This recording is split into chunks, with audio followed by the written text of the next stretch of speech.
사람입니다. 당신을 존귀한 사람입니다. 우리 한 번 더 인사합시다. 정말 존귀하다라는 눈빛으로 한 번 더 서로의 눈빛을 부끄럽지만 당당하게 바라보시면서 당신은 존귀한 사람입니다. 존귀한 사람입니다. 이 사실을 믿으십니까? 네. 정말 믿으시나요? 네. 우리 하나님 앞에서 존귀한 사람이에요. 그 존귀함을 우리가 아멘으로 받고 다른 사람을 존귀하게 대하는 저와 여러분이 되기를 소망합니다. 오늘 우리에게 주신 말씀은 이사야 43장 14절에서 21절까지의 말씀입니다. 이사야 43장 14절에서 21절까지의 말씀입니다. 다 찾으셨으면 한 절씩 교독하시고 마지막 절 함께 읽도록 하겠습니다. 너희의 구속자요 이스라엘의 거룩하니 여호와가 말하노라. 너희를 위하여 내가 바벨론에 사람을 보내어 모든 갈대아 사람에게 자기들이 연락하던 배를 타고 도망하여 내려가게 하리라. 나는 여호와 너희의 거룩하니요 이스라엘의 창조자요 너희의 왕이니라. 나 여호와가 이같이 말하노라. 바다 가운데의 길을 큰 물 가운데에 지름길을 내고 강구와 말과 군대의 용사를 이끌어내어 그들이 일시에 엎드려져 일어나지 못하고 소멸하기를 꺼져가는 눈물하게 하였느니라. 너희는 이전 일을 기억하지 말며 옛날 일을 생각하지 말라. 보라 내가 새 일을 행하리니 이제 나타날 것이라. 너희가 그것을 알지 못하겠느냐. 반드시 내가 광야의 길을 생하게 강렬하리니. 장차 들짐승 곧 승냥이와 타조도 나를 존경할 것은 내가 광야의 물을 사막의 강들을 내어 내 백성 내가 택한 자에게 마시게 할 것임이라.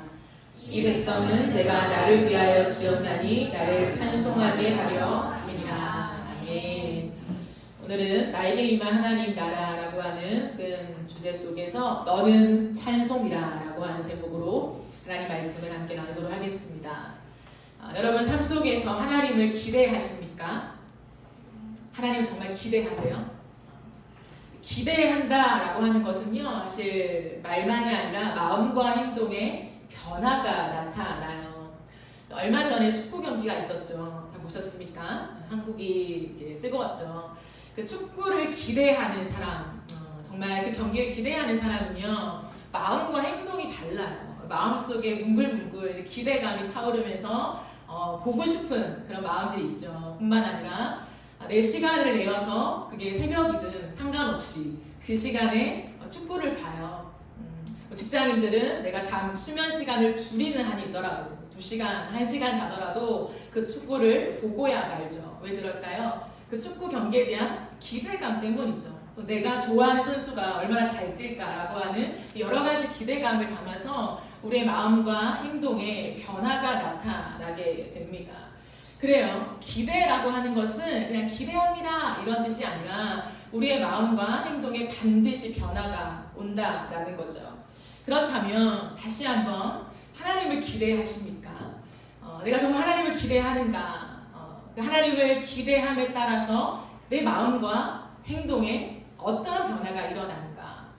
한번 생각해 보시겠어요? 내가 하나님을 기대하면서 내 마음과 행동에 어떠한 변화가 일어나고 있는가라고 하는 질문이죠.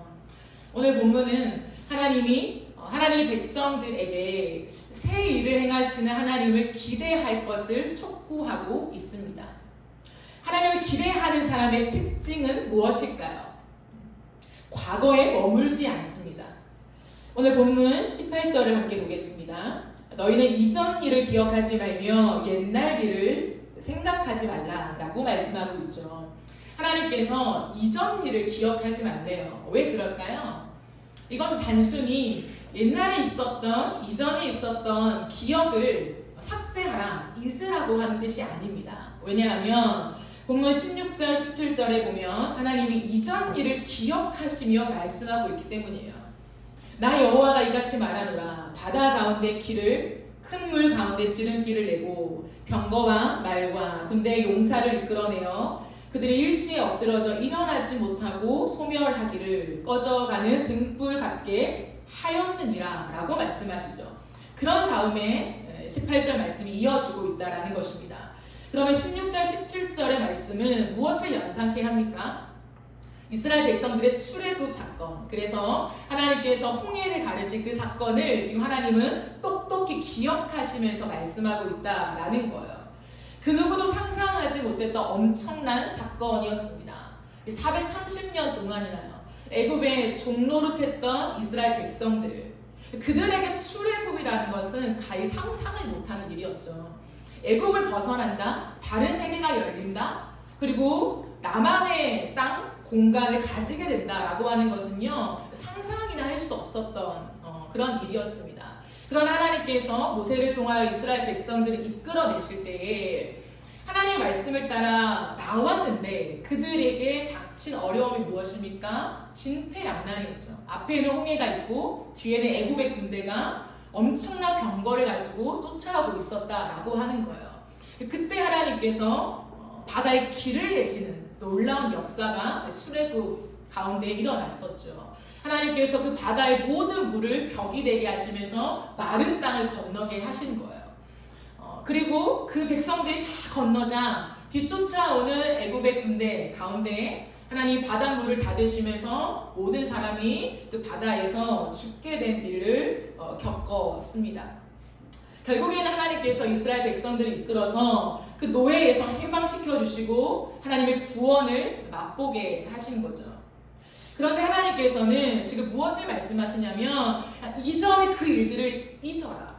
이전의 그 일들을 기억하지 말라라고 하신다는 거예요. 이것은 하나님의 위대한 일이 정말 우리가 상상하지도 못했던 인생에 그 일들이 일어났었고 경험되었지만 하나님께서는요, 그 방법이 아니라 이제 새로운 방법으로 내가 일하겠다라고 말씀하고 있다라는 거죠.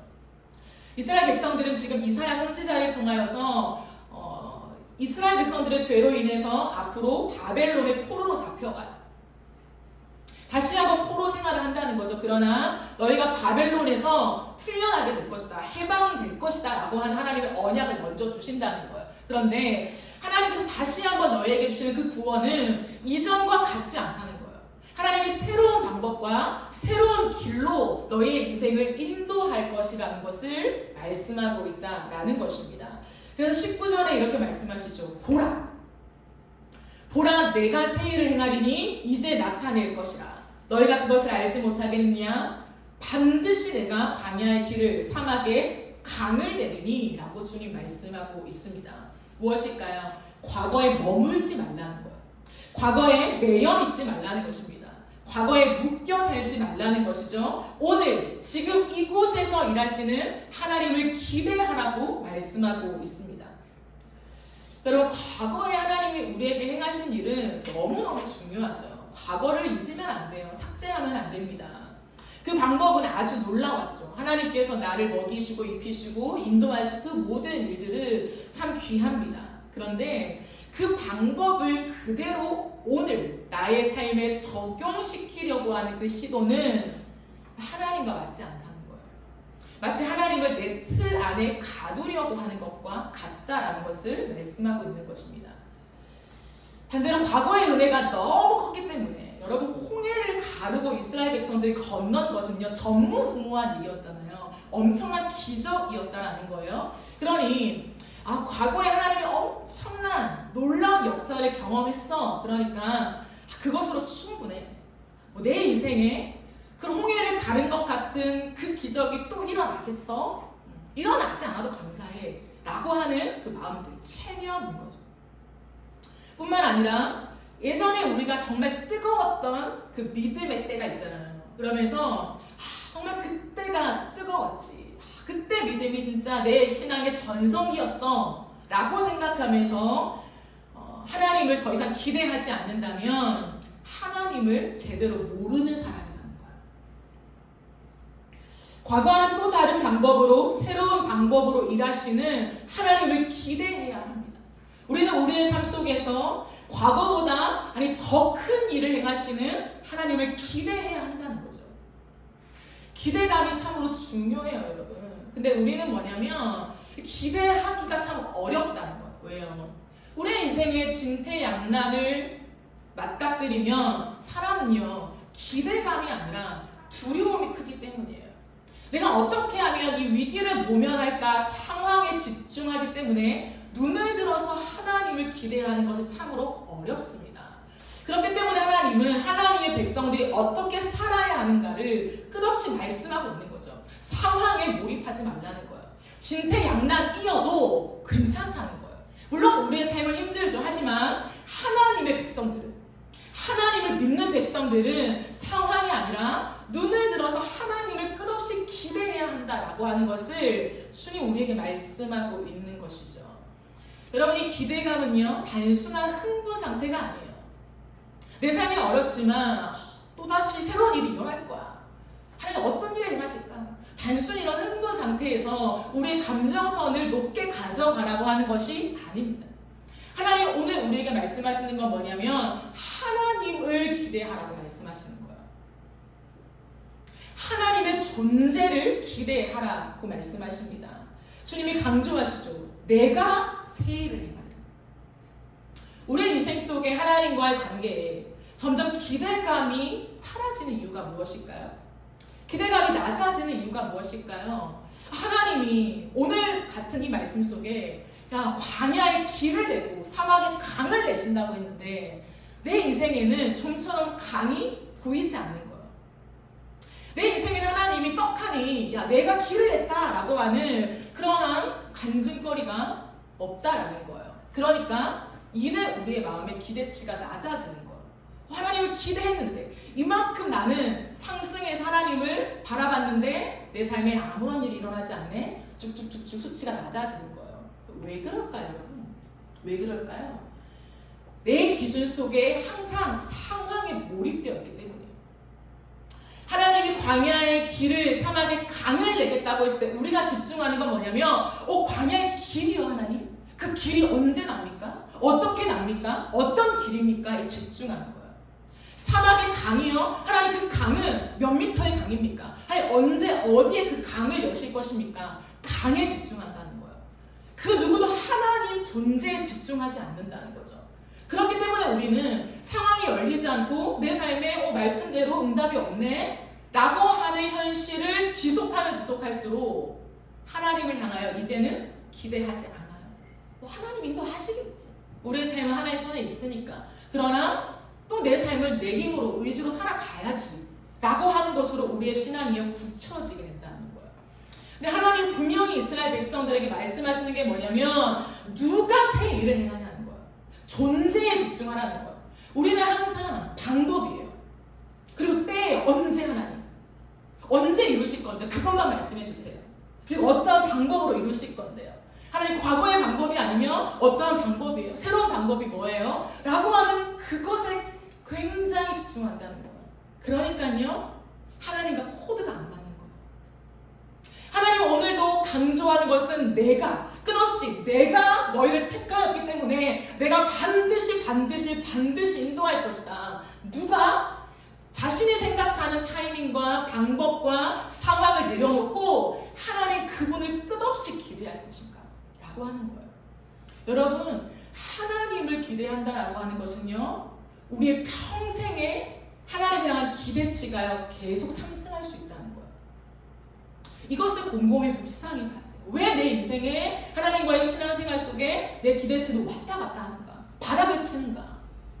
하나님은 언제나 하나님을 그 존재를 기대하는 사람은요 기대치가 떨어지지 않을 거라고 약속하세요. 왜? 하나님 살아계시니까. 하나님은 죽은 하나님이 아니기 때문이죠. 하나님이 하시겠다라고 하는 것을 끝없이 강조하고 있습니다. 새 일은 하나님이 일으키시는 것입니다. 새 일은요 사람이 만들어가는 것이 아니라는 거예요. 여러분 새 역사를 누가 엽니까? 사람이 하는 것처럼 보여도 아니에요. 여러분 새 역사는 언제나 하나님이 열어가셨어요. 한국의 역사 하나님이 열어가신 것입니다. 그것이 좋은 어떠한 상황이든 나쁜 상황이든 하나님 그 모든 것을 선용하셔서요 하나님은 새 역사를 이루어 가세요. 여러분 그 예가 코로나잖아요. 코로나는 우리에게 너무나 어렵고 아픈 그러한 시즌이었지만 이 시즌을 통하여서 새로운 역사의 문이 열렸어요. 우리는 이제 이전과 같지 않는 새로운 역사를 가는 거죠. 누가 만들었습니까? 똑똑한 사람들이요? 기업가들이요? 아니요. 이 모든 우주 만물을 주장하신 하나님께서 새 역사를 여시는 거예요. 그러므로 우리는 하나님 안에서 하나님의 손 안에서만 새로운 역사가 펼쳐진다라는 것을 믿어야 해요. 왜일까요? 하나님이 끝없이 강조하는 것이 한 가지입니다. 내가 누구냐? 나는 창조주 하나님이다 라고 하는 것을 끝없이 말씀하십니다. 새로운 일을 행한다는 것은요, 창조의 능력이 있는 사람만 하는 거죠. 근데 그 창조의 능력의 근본을 누가 쥐고 있냐? 하나님이 쥐고 있다고 말씀하는 거예요. 오늘도 말씀하잖아요. 이스라엘아, 나는 누구냐? 창조주 하나님이다 라고 하는 거예요.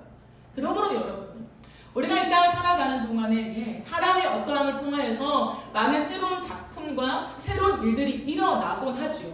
하지만 그 모든 것은요, 하나님께 받아서 인간이 사용하는 것이라는 것을 반드시 기억해야 돼요. 우리의 자체로서 창조의 어떤 능력이 나타나지가 않아요. 수많은 사람들은 창조력을 극대화시켜서 어떠한 것들을 만들려고 하죠. 좋은 시도입니다. 하지만 그 창조의 능력을 누가 주셨냐는 거예요. 내가 주셨어. 내가 얻게 된 것입니까? 그게 아니라는 거예요. 하나님께서 창조주이시기 때문에 하나님의 형상과 모양을 닮은 우리에게 그 창조의 능력을 하나님이 반사시켜 주시는 거예요. 넣어주셨다는 거예요. 그 믿음이 있어야 하나님 앞에서 나의 어떠한 방법이 아니라 하나님을, 창조의 근원 되시는 하나님을 끝없이 기대하게 된다라는 거죠.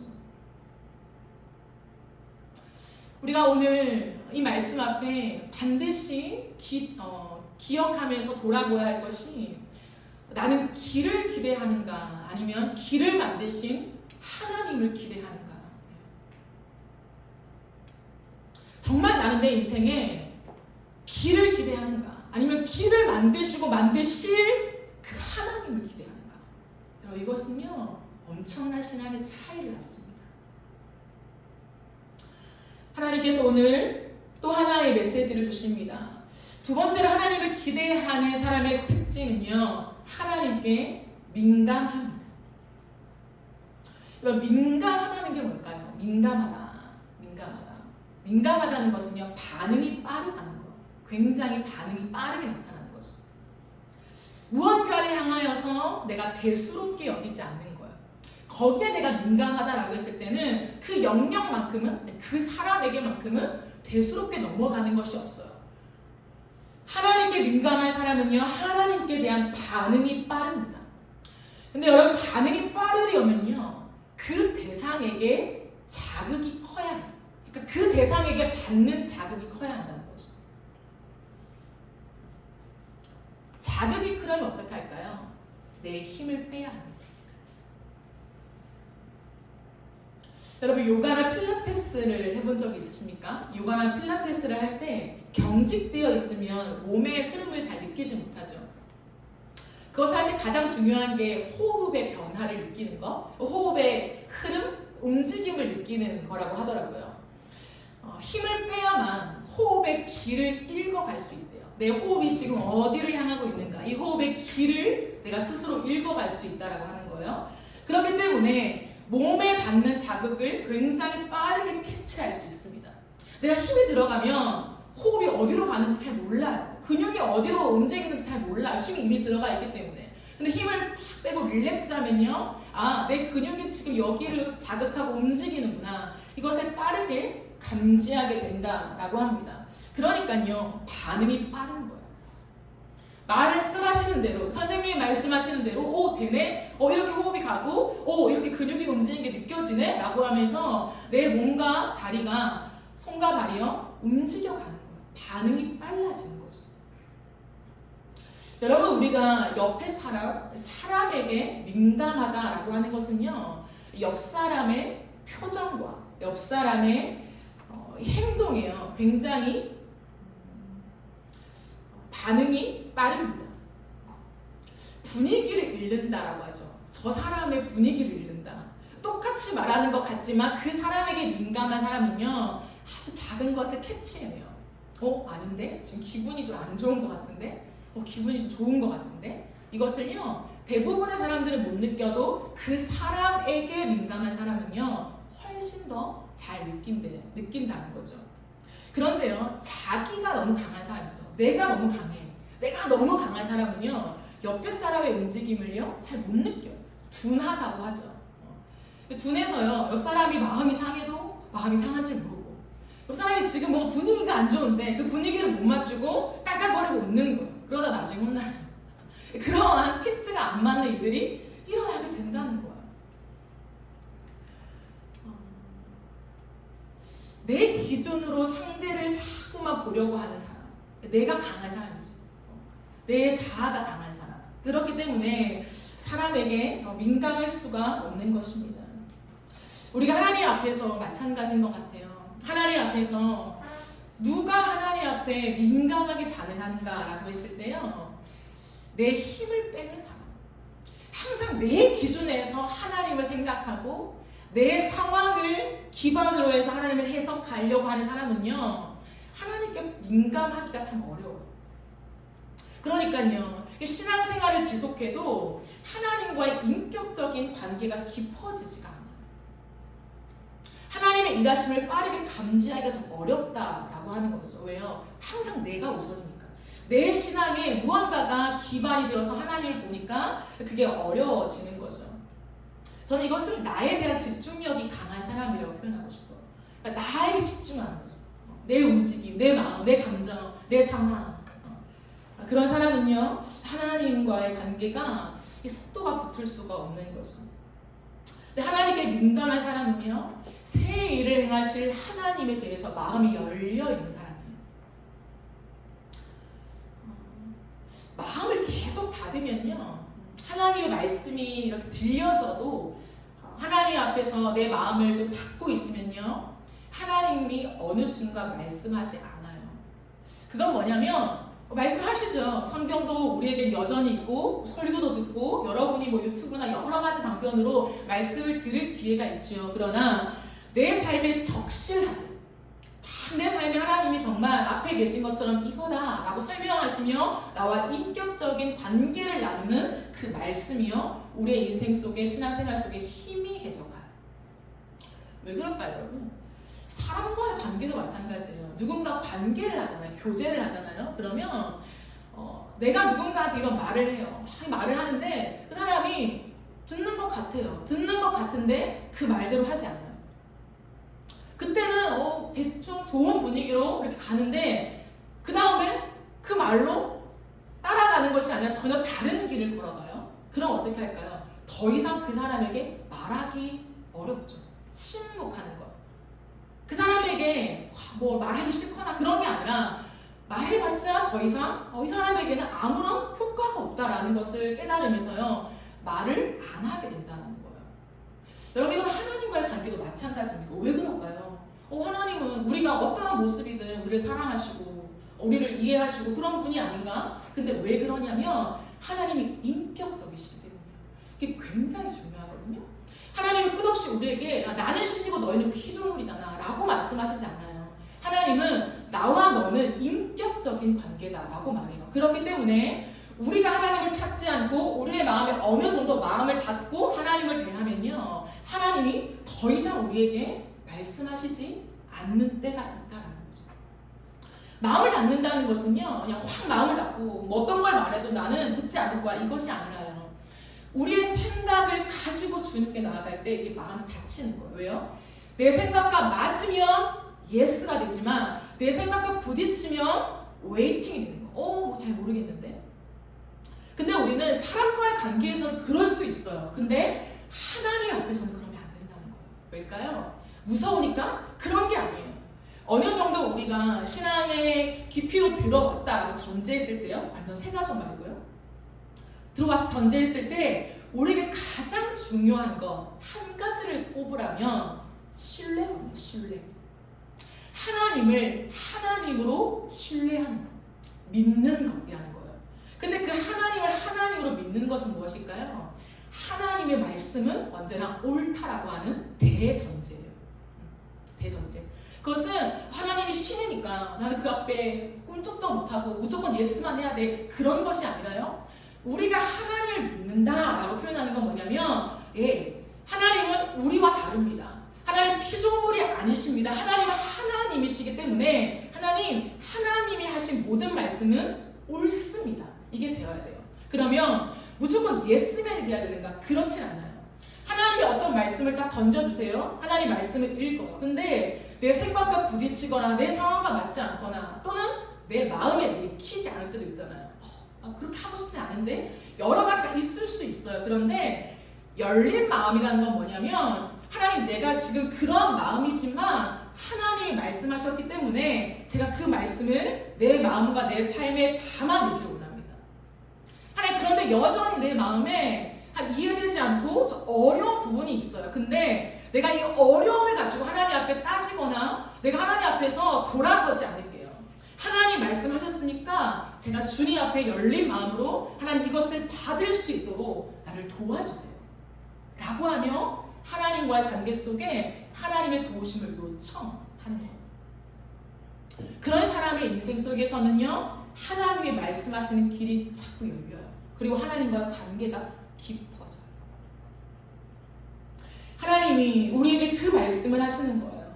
하나님 앞에 열린 태도로 우리의 인생의 진퇴양난을 만났을 때라도 하나님이 길을 여신다고 하시니 믿음으로 걸어가는 자를 버리지 않고 그 인생을 내동댕이 치지 않고 강을 내서라도 인도하신다고 하시니 하나님 제가 하나님의 말씀에 내 인생을 싣겠습니다.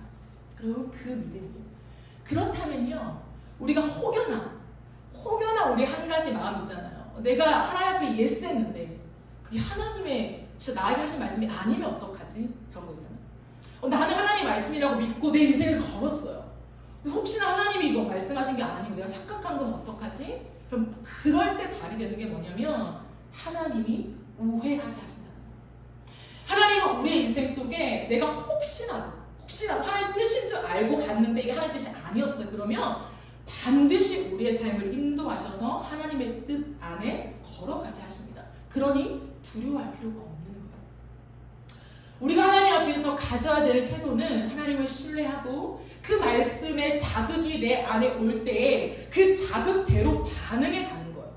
그러면 하나님이 어떻게든 우리의 삶을 하나님의 선하신 뜻대로 인도하신다는 거예요. 그런데 그런 마음 없이 하나님 언젠가 인도하시겠지. 내가 A를 선택하든 B를 선택하든 C를 선택하든 D를 선택하든 하나님 언제든지 인도하시는 분이시니까 라고 하는 막연함은요 믿음이 아니에요. 그 막연함은요 내 의가 가득한 거예요. 오늘도 내가 선택할 때 하나님 앞에 기다리는 게 너무 조급하고 싫으니까요 하나님 다 인도하실 거야. 내가 D를 선택해도 A로 인도하실 뿐이야. 이렇게 한다는 거예요. 그건 믿음이 아니에요.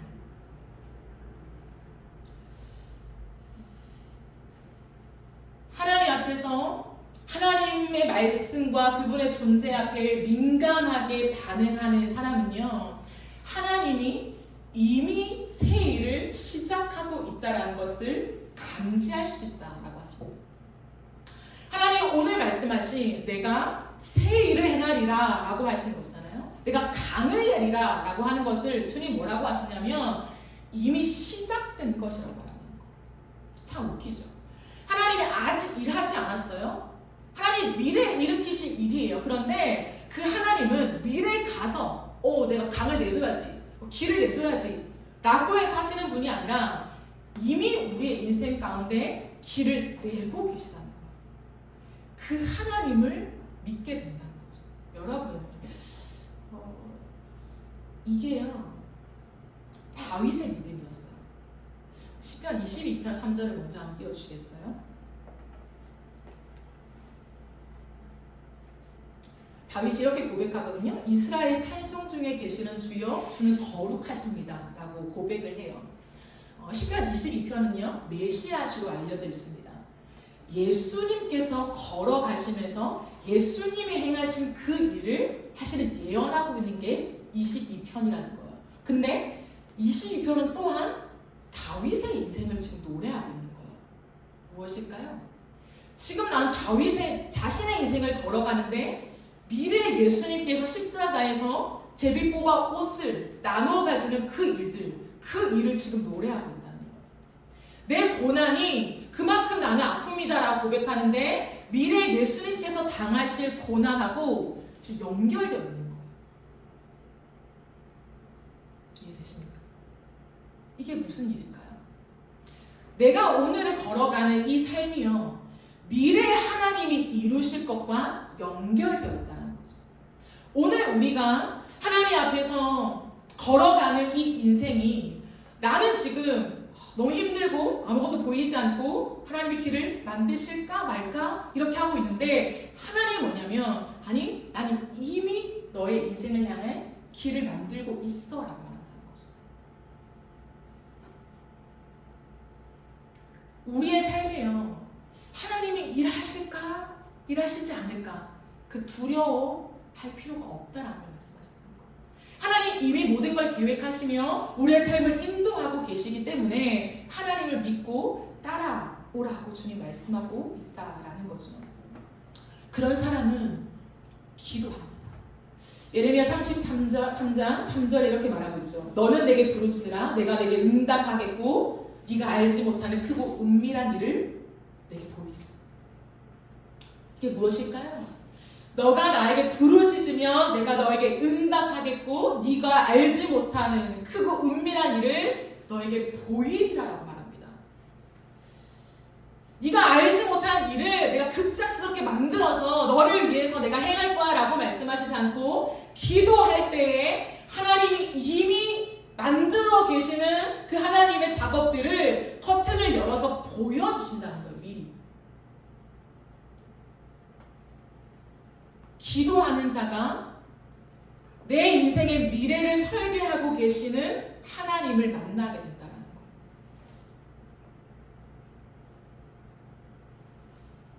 광야의 길을 내신 하나님, 그 하나님이 지금 나를 위해서 어떠한 일을 하고 계신가를 기도 가운데 보게 된다는 거예요. 그렇기 때문에 믿음이 더 깊어지는 거죠. 상황은 똑같아요. 어려워요. 다윗도요, 사울 왕에게 도망가는 신세로 여전히 정말 진퇴양난의 그 삶을 지속하는 한복판이었습니다. 그러나 하나님께서 다윗이 기도할 때 눈을 열어서 다윗을 통한 이루신 하나님의 일들을 미리 보게 한 거예요. 그게 뭘까요? 다윗을 통해서 메시아가 온다는 거예요. 다윗아, 너의 가문을 통해서 내가 약속한 메시아 그리스도가 올 것이다 라고 하는 것을요, 커튼을 열어서 미리 보여주시는 거예요. 그러니까요, 다윗은요, 자신의 인생 속에 앞으로 오실 메시아, 그 앞으로 오실 메시아가 십자가를 지고 죽으실 것인데 자신은 그때를 못 봐요. 그 현장에 못 있는단 말이죠. 그러나 커튼을 열고 보여주시는 그 하나님의 비밀한 일들을 보았기 때문에 시편에 그것들을 기록할 수 있었다는 거예요. 이것은 어떠한 비밀일까요? 기도의 비밀이라는 거예요. 오늘도 우리가 기도를 왜 할까요? 하나님과 대화하고 친밀한 관계를 누리고 맞아요. 근데 또 하나의 아주 중요한 기능이 있다는 거예요. 기도는 뭐냐면 하나님이 앞으로 이루실 일들을 어떻게 준비하고 있는가를 내가 앞당겨 볼 수 있다는 거예요. 놀라운 특권입니다. 예언적 기도죠. 대단한 은사를 받아서 예언을 하는 것이 아니라 하나님이 이루실 것들을 보게 되는 하나님의 은혜를 주신다는 거예요. 그러니까요, 담대한 거예요. 내 인생에 아무것도 없어요. 광야예요, 여러분. 그러나 믿음을 가지고 담대하게 걸어갈 수 있는 거예요. 여러분, 광야에 길을 낸다는 것은요, 사실 큰 의미가 없어요. 왜일까요? 바람 한번 불면요, 길이 없어져요. 그게 광야잖아요. 그런데요, 하나님은 광야의 길을 그냥 한 번 내쉬고 떠나가시는 분이 아니라 내 평생에 계속되는 그 길을 여신다는 믿음을 보게 되는 거예요. 누가요? 기도하는 사람이에요. 우리 인생 속에 길이 보이고 걸어가요. 근데 바람이 확 불어요. 인생의 폭풍이 확 불어요. 그럼 또 그 길이 다 지워지죠? 근데 하나님은 또다시 길을 내신다. 그것을 믿는 거죠. 여러분, 오늘 말씀에 하나님이 강을 내신다는 거죠. 사막에 강을 내신다? 이것은요, 일회성이 아니에요. 이건 이 말이에요. 내가 걸어가는 길마다 이 강이 쫙 펼쳐지겠다는 거예요. 하나님의 약속은 이렇다니까요. 하나님 말씀을 따라가는 자에게 그냥 어느 순간 오아시스를 만났어. 광야에 너무 목이 말랐는데 오아시스를 만나서 내가 목을 축이게 됐네. 일시적인 해갈이 있을 수 있어. 근데 하나님이 지금 약속하시는 건 뭐냐면, 오아시스를 만나는 게 아니라는 거예요. 광야에서 갑자기 나에게 물 한 병이 생겼네, 이게 아니라는 거예요. 내가 너의 인생에 사막의 강을 낼 거다라고 하는 것은 너가 걸어가는 모든 걸음걸음에 너의 앞에 강이 있을 것이라는 거예요. 언제든지 물을 마실 수 있어. 이 믿음은 기도하는 자에게 주시는 믿음이라는 거예요. 새 일을 행하신 하나님께서 우리에게 기대하시는 건 뭘까요? 하나님도 우리를 향한 기대가 있거든요. 여러분, 인격은 쌍방향이잖아요. 우리도 하나님을 기대한다면 하나님도 우리의 인생에 기대하시는 게 분명히 있을 거잖아요. 무엇을 기대하실까요? 우리의 찬송을 기대하십니다. 너무 시시하죠?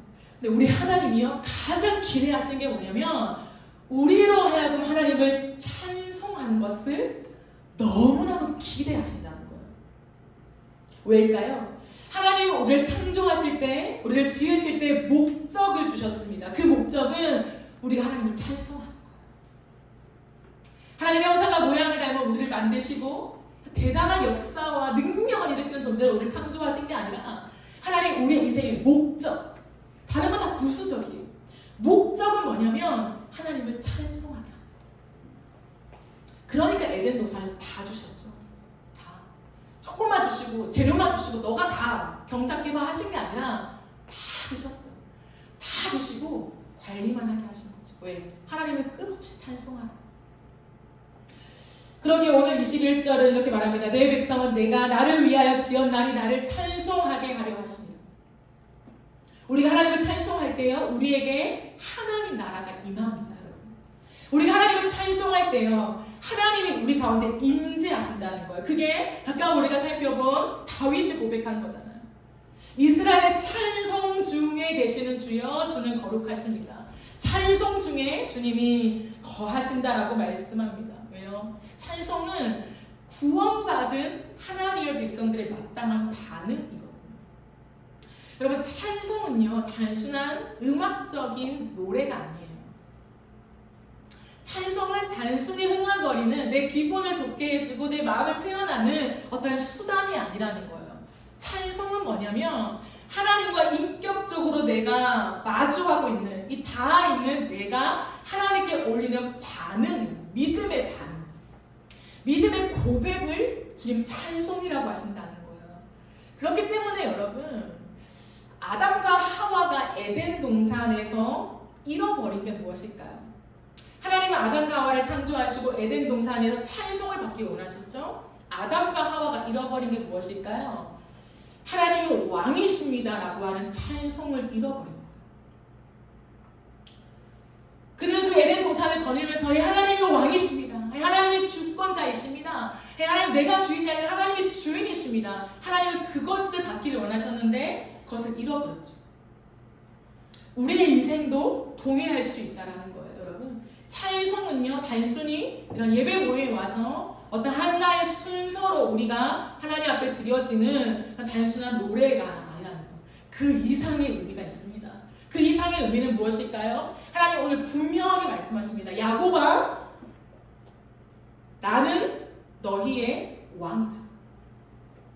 나는 너희의 왕이고 거룩한 이다 라고 주님 분명히 말씀하시잖아요. 그렇기 때문에 우리로 하여금 하나님 받기를 원하시는 그 기대하시는 찬송은 뭐냐면 하나님을 왕으로 인정하는, 하나님을 창조주로 인정하는 그 반응과 고백을 하나님 기대하고 있다는 거예요. 그 고백은요, 입술로만 나오는 게 아니죠. 우리의 삶의 영역에서 나오는 것입니다. 특별히 어떤 때요? 진퇴양난일 때. 우리 힘으로 삶을 살아갈 수 없을 그때, 그럼에도 불구하고 우리의 힘을 내어서 우리의 길을 내고 싶은 우리의 욕심과 욕망이 올라올 때에 그곳에 멈추어 서서 길을 내신 하나님, 하나님 나의 왕이십니다. 그 찬송을 하나님 드려야 되는 거예요. 혹시나 이 땅을 살아가면서 하나님 왕이십니다라는 찬송을 잃어버리지 않으셨습니까? 내가 원하는 찬송 말고 하나님 받기를 원하시는 찬송이 있다는 거예요. 그 찬송에 가장 우선순위에 있는 것은 하나님 왕이십니다라는 찬송이에요. 하나님 내 인생의 하나님 왕이십니다. 하나님 나의 창조주이십니다라고 하는 그 고백입니다. 그 찬송을 잃어버리면 안 돼요, 여러분. 여러 가지 찬송의 가사가 있지만요, 우리의 인생의 한복판에서 절대로 잃어버리면 안 되는 찬송은 하나님 내 인생의 왕이십니다라고 하는 거예요. 여러분, 주님께서 애굽에서의 해방, 바벨론에서의 해방을 주셨습니다. 그런데 그것을 넘어서 궁극적인 해방은 우리로 하여금 죄에서 해방시키는 거였어요. 죄에서 해방. 그렇기 때문에 하나님께서는 우리에게 그 길을요, 애굽에서 출애굽할 때는 홍해를 가리셨죠. 바벨론에서 출애굽하실 때는요, 하나님 또다시 하나님께서 고레스 왕이라고 하는 그 사람을 통하여서 다시금 길을 내시는 길들을 만들어 가셨어요. 근데요, 우리의 인생 속에 궁극적인 우리의 죄와의 결별을 통하는, 죄에서 이제 해방시키시는 그 해방을 이루기 위한 길을요, 어떻게 두셨을까요? 예수 그리스도로 두셨다는 거예요. 하나님이 우리를 향하시 내가 길을 내겠다, 너의 인생에 길을 내겠다고 하는 그 길은요, 예수 그리스도라는 거예요. 그렇기 때문에 예수님이 이 땅에 오셨을 때에 자신을 이렇게 소개합니다. 나는 길이다. 나는 길이다. 어떤 길이요? The way. 유일한 길이다 라고 주님이 우리에게 소개하고 있었다는 거예요. 무엇일까요? 이제 우리의 인생이 새로워지는 길은 예수 그리스도밖에 없다라고 하는 거예요. 우리가 다시 한번 죄의 모든 때를 벗기고 새롭게 되어지고 새로운 인생으로 창조주 하나님의 창조의 능력을 담아서 하나님이 원하시는 하나님의 나라를 이 땅 가운데 세울 수 있는 비결은 예수 그리스도밖에 없다라고 주님 분명하게 말씀하고 있다는 거예요. 그러므로 우리의 입술에 떠나지 말아야 할 고백은 뭐냐면 예수 그리스도의 구원을 향한 찬송이라는 거예요. 여러분, 이것을 깨달은 바울은요, 에베소서를 열면서 바로 이렇게 얘기합니다. 찬송하리로다. 지금까지 내 힘과 내 능력으로 살아가며 하나님께 닿을 수 있겠다고 열심히 쫓아갔던 자신의 열심이 무참하게 깨어지면서요, 바울은 위로부터 임하는 빛을 만났습니다. 빛을 만나고 예수 그리스도를 경험한 이후에 바울이요, 기가 막히게 고백하는 건 뭐냐면, 구원이라는 것은 내가 땅에 발을 붙이고 살아가는 내 편에서 하나님께로 올라가는 것이 아니라 이미 먼저 하나님이 나에게 빛을 주신 거구나라고 고백하는 거예요. 하나님의 주권을 노래한다는 거예요. 그래서 찬송하리로다라고 얘기해요. 3절을 보면요, 찬송하리로다 하나님 곧 우리 주 그리스도 아버지께서 그리스도 안에서 하늘에 속한 모든 신령한 복을 우리에게 주시되. 여러분, 이것을 우리는 평생에 묵상하면서 아멘 할 수 있어야 돼요. 어떤 복이요? 하늘에 속한 모든 신령한 복을 우리에게 주셨다. 하나님 나라는 내가 죽어서 가서 누리는 복이 아니라 이미 너희에게 모든 신령한 복, 하늘에 속한 모든 복을 이미 너에게 주었다라고 말한다는 거예요. 그러므로 이 땅을 사는 동안에 하나님 나라를 누려야죠. 누릴 수 있다고 말했으니까. 부분이 아니라 모든 신령한 복이라고요. 근데 누구 안에서만 누릴 수 있나요? 그리스도 예수 안에서. 내 안에서는 못 누려요. 나 스스로는 못 누린다는 거예요. 그러나 그리스도 예수 안에 있을 때 모든 신령한 복을 누릴 수 있다라고 주님 말씀하십니다. 그러므로 이 사실을 깨달은 바울은요, 1장에서 제가 한번 말씀드린 적 있죠. 헬라어로 한 문장이라고요. 문장이 끊어지지 않아요.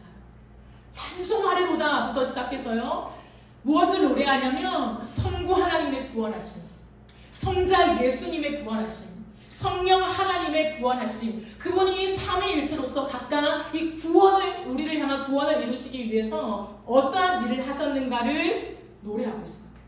그래서요, 그 단락이 끝날 때마다 이렇게 외치고 있어요.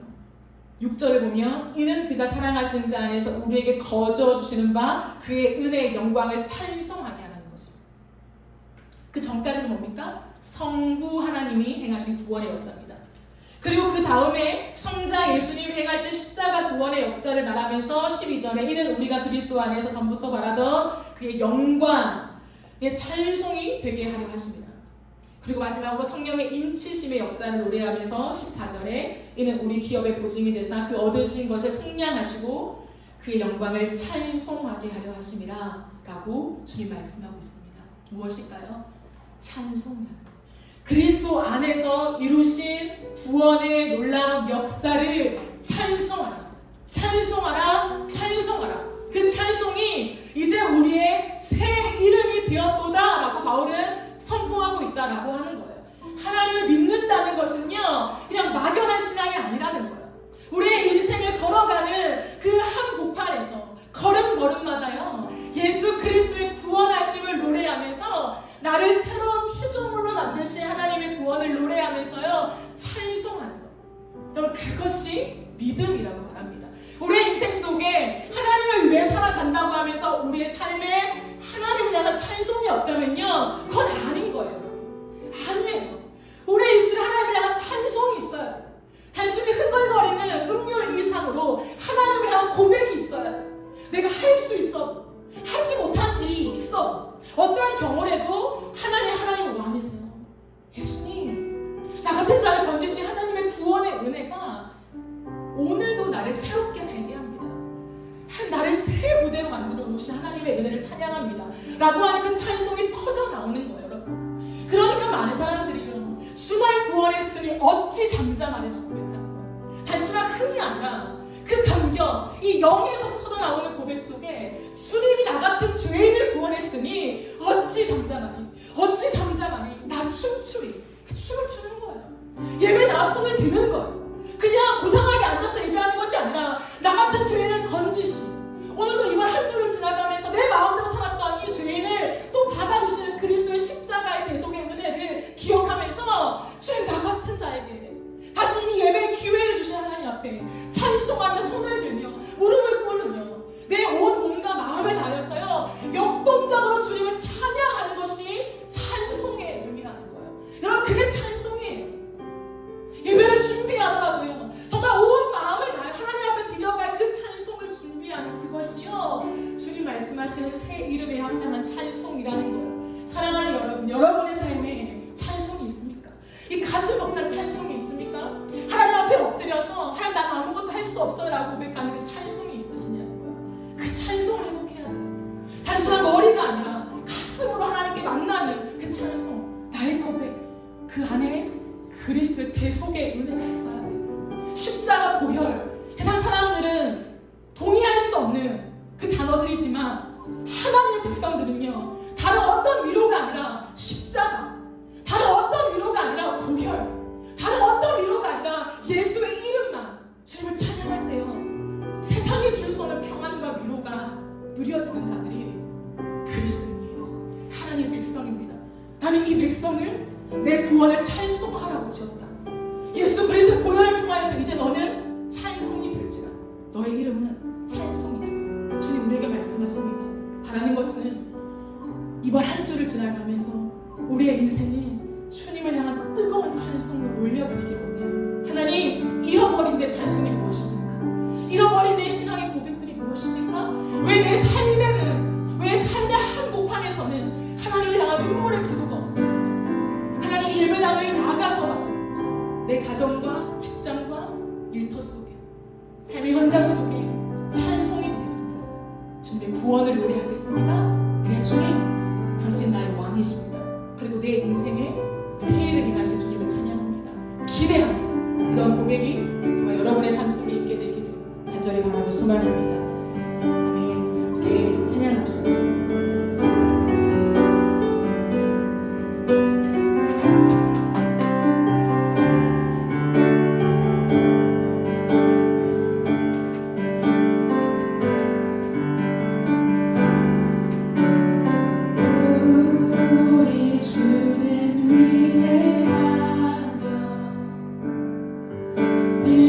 능력이 많으신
기억을 삭제하라는 것이 아니라 그 이전과 비교할 수 없는 새로운 일을 내가 너의 인생 가운데 행하리라 약속하십니다. 하나님은 새 일을 행하시는 분이십니다. 새로운 방법으로 일하시는 분이십니다. 우리의 생각, 내 방법, 내 기준 모든 걸 내려놓고 우리가 주님의 왕 되심을 인정하십시다. 하나님의 창조주이심을 인정하십시다. 하나님, 내가 두 손을 듭니다. 하나님을 인정합니다. 내 인생 속에 새 일을 행하실 주님을 기대하오니 주여 일하여 주시옵소서. 하나님, 광야의 길을 내시고 사막의 강을 만드시며 나 여호와 너의 하나님이다라고 주님 말씀하시는 그날 그 찬송을 받길 기대하십니다. 우리 이 시간 주여 한번 크게 외치며 하나님 찬송으로 살겠습니다. 하나님을 찬양하며 살겠습니다. 내 인생의 영광을 받아 주시옵소서. 이 시간 주여 한번 외치며 기도합니다. 주여.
하나님이 살아계십니다.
기도의 무릎을 꿇겠습니다.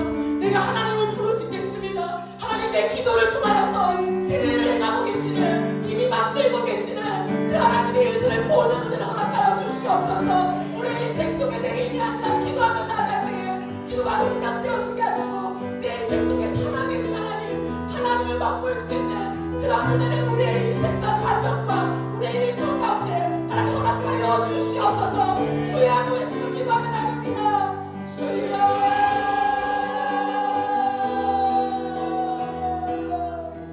너는 내게 부르짖으라. 내게 네가 응답하겠고 네가 알지 못하는 크고 은밀한 일을 내게 보이리라. 너는 내게 부르짖으라. 내가 너에게 응답하겠다. 네가 알지 못하는 크고 은밀한 일을 너에게 보이리라. 하나님은 이미 일하고 계십니다. 하나님이 이미 우리의 인생 속에 일하고 계십니다. 하나님이 이미 이 세상 속에 일하고 계십니다. 기도하는 자에게 하나님의 은밀한 일을 보게 할 것이라 말씀하십니다. 하나님, 기도하는 자에게, 엎드리는 자에게, 하나님의 향을 부르짖는 자에게 내가 응답하겠다. 내가 터전을 열어주고 내가 지금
번개되지 않을 믿습니다. 말씀대로 응답하실 것을 믿습니다.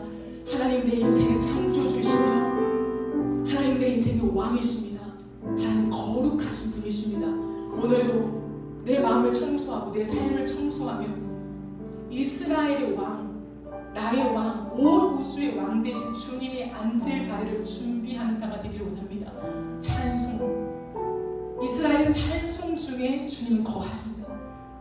거룩하신 주님은 아무 때나 임재하시는 것이 아니라 내가 주님의 구원을 바라며 찬송할 때, 예수의 십자가를 노래할 때 그 속에 주님 그 고백 속에 앉으신다 말씀하시며 그 사람을 포기하지 않고 인도하신다 약속하십니다. 하나님, 우리의 인생을 주님께 맡기며 나아갈 때에 사막에 길을 내시고 강을 내시는 놀라운 주님의 역사를 경험하는 인생이 되게 하여 주옵소서.